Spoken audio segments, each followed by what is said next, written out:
Bosna. Žao mi je, ali pošto u LDP-u o tome se razgovara. U nekim drugim strankama se, rekao sam vam, kandiduju piloni i lopatanje do mora. Srbija je uvek stradala zbog toga što nije bila sposobna da razume Bosnu i doprinese onoj vrsti razvoja Bosne koji je neophodan kako problemi te Bosne ne bi uništili samu Srbiju. Uvek. Tačno je. Republika Srpska je napravljena na genocidu, na srebreničkom genocidu, na etničkom čišćenju, nezabeleženom u Evropi posle Drugog svjetskog rata.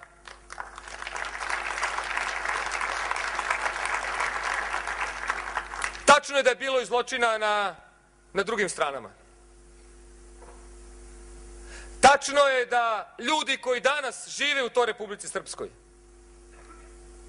imaju pravo i ljudsku potrebu na jedan normalan život. Baš kao i Bošnjaci ili Hrvati. I tačno su svi zajedno u bosanskom loncu, a ne u bosanskoj državi. Pa šta onda radi Srbija? Kiti se Karadžićevim ordenjem. Patetično dokazuje da nije poražena. Proglašava Bosnu Pijemontom. Uz komentar da je to nekad bilo Kosovo. Dosta više sa tom vrstom politike. Naš Pijemont je Beogradski univerzitet. Naš Pijemont su uspešni pojedinci, priznati književnici, priznati sportisti, poslovni ljudi, sloboda svakoga od nas. To je Pijemont o kom mi treba da razmišljamo. A Bosna nema sreće za Republiku Srpsku dok Bosna nije država. Problem je u tom bosanskom paklu. Bosna ne može da bude država dok je to Republika Srpska umesto nje. A ako Bosna nije država, Bošnjaci nisu narod. A ako sa druge strane staramo bosansku državu, onda demontiramo Republiku Srpsku.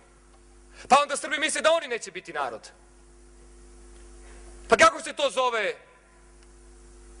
I šta to jedino može da na kraju proizvede? Neki novi sukob. I ceo život nam je protekao u tome. Zato je naš predsjednik pogrešio. Ne što je otišao u Banja Luku,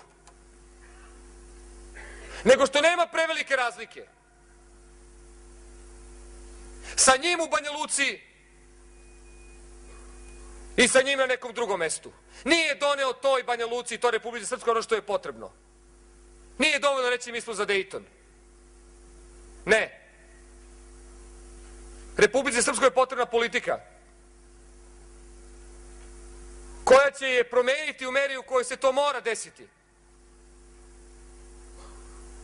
Da bi i oni koji su na nju upućeni, a nisu Srbi, mogli njoj da vide neku korist za sebe. Nije Dodik bio nacionalista. On to nije bio. Nije njegova partija bila SDS. Nije on pravio na genocidu u Srebreničkom Republiku Srpsku. Bio je protiv toga. Ali ga danas svi doživljavaju kao nacionalistu koji je stao uz rame Karadžiću. Reći vam zbog čega? Zbog Beograda. Zbog Beograda. Jer šta si ako si manji nacionalista od onih u Beogradu u Bosni? Izdajnik.